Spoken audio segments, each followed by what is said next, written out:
China has not imposed a full blockade of Taiwan, but in August 2022, Chinese aircraft, warships and missiles operated around the island in exercises that rehearsed parts of one. On a map, the American answer looks almost embarrassingly simple. Send the world's strongest navy through the ring and reopen the ports. Why can't America break China's blockade?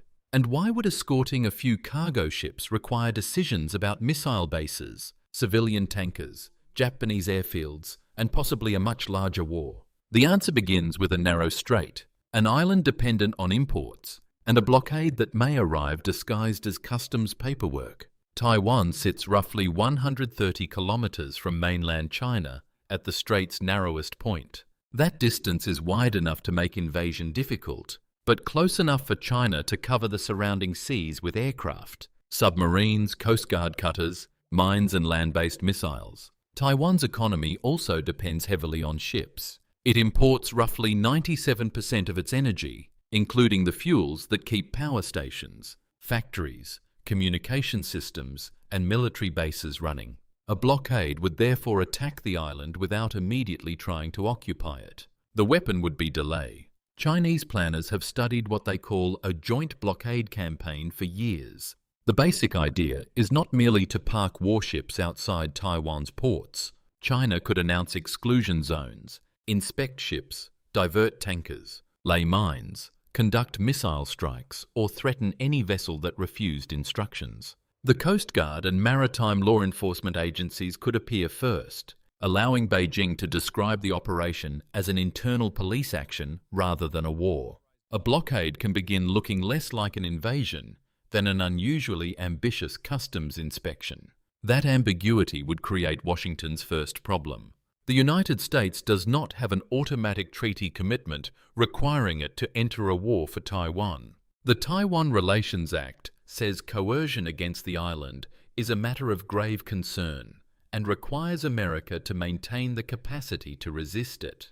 But the actual response would still be decided by the President and Congress. Should American ships fire on Coast Guard cutters boarding a foreign tanker? Does an inspection become an attack when the crew refuses? The law provides a warning light, not a steering wheel. Meanwhile, ordinary commerce would begin disappearing before the first naval battle. Shipping companies, crews, insurers and port operators would have to decide whether a voyage to Taiwan was worth the possibility of seizure or missile attack. Most would wait outside the danger zone. Insurance companies are not known for volunteering as the first wave. The United States could mobilize government-controlled vessels and organize a shuttle from Japanese ports, but cargo would still need to cross the final stretch of water aboard ships, whose crews knew exactly what China had placed around it.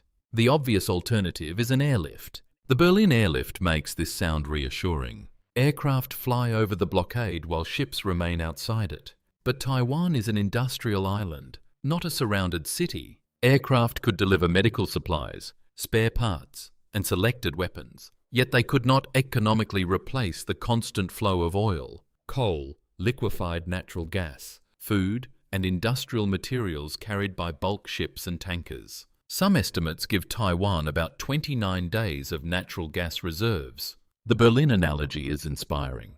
Gas turbines are less sentimental, so America would need convoys. Merchant ships would sail in groups while destroyers, aircraft, submarines, and mine-clearing forces protected them. That sounds like breaking the blockade, but it actually changes the question. A destroyer can escort a tanker. It cannot make the tanker less flammable. Chinese forces could attack the convoy from submarines, aircraft, coastal missile batteries, or launchers far inland. If American commanders were forbidden to strike those launchers, they would be defending ships while leaving the machinery attacking them largely untouched. If Washington did authorize wider strikes, the blockade would stop being a limited contest around Taiwan. American aircraft might need bases in Japan. Chinese planners could respond by attacking those bases, Guam, or supporting ships farther from the island.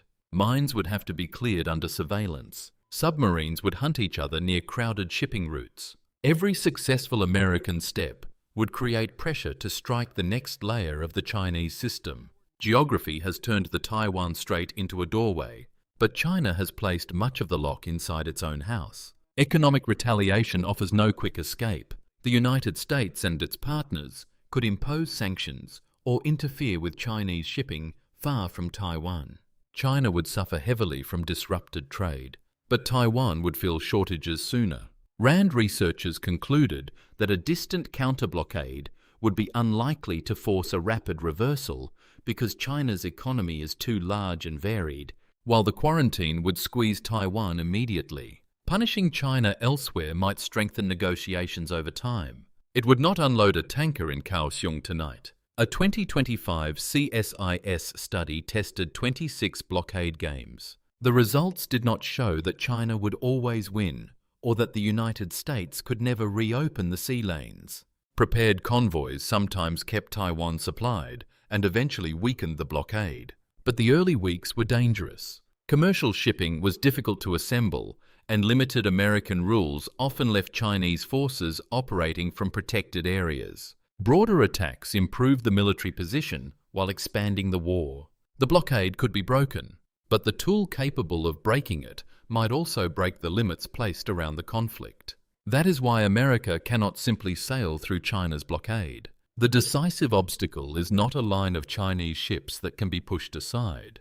It is a layered system combining commercial fear, legal ambiguity, mines, submarines, missiles, nearby bases, and Taiwan's dependence on imported energy. Washington could challenge that system, but doing so quickly would require merchant fleets, ally access, prepared stockpiles, and a willingness to risk direct war with China.